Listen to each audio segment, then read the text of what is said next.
When we talk about independence, we often think of a child dressing themselves or choosing their own activity. But independence is not just a behavior, it is a brain process. It is the ability to act on their own grows as different brain areas mature. The main part of the brain responsible for independence is the prefrontal cortex. This area helps children plan, organize their thoughts, make choices, and control impulses. It develops slowly, which is why independence does not appear all at once. It grows gradually, through everyday experiences.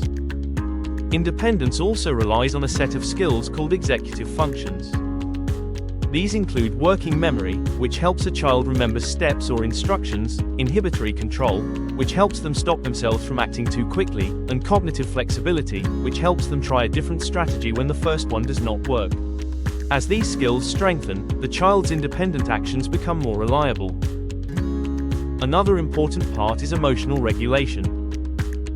The limbic system, which manages emotions, is still very reactive in young children. When a child feels overwhelmed or stressed, the brain cannot focus on independent action. This is why co-regulation from adults is essential.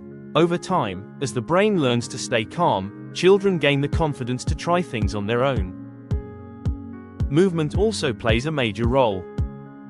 Independence requires coordinated action, so the motor cortex, cerebellum, and body awareness systems must work smoothly. Simple tasks like transferring objects, carrying a jug, or buttoning clothes strengthen these pathways. The more the child repeats these movements, the stronger the connections become. The environment also shapes the brain's ability to be independent. When items are reachable, tools are child-sized, and the space is predictable, the brain has fewer barriers to overcome. This reduces cognitive load and frees the child to think and act for themselves. Montessori classrooms use this principle very intentionally. Another part of the story is motivation. When a child successfully completes a task on their own, the reward system in the brain releases dopamine. This makes the child feel proud and encourages them to try again. Over time, these small successes build a strong internal drive for independence. This is why Montessori supports independence so effectively. Children have real choices, real responsibilities, and real opportunities to repeat tasks until they master them. The environment is calm and ordered, which supports emotional regulation. Materials have built-in control of error, so the child can correct themselves without adult intervention. All of these experiences build the neural pathways that make independence possible.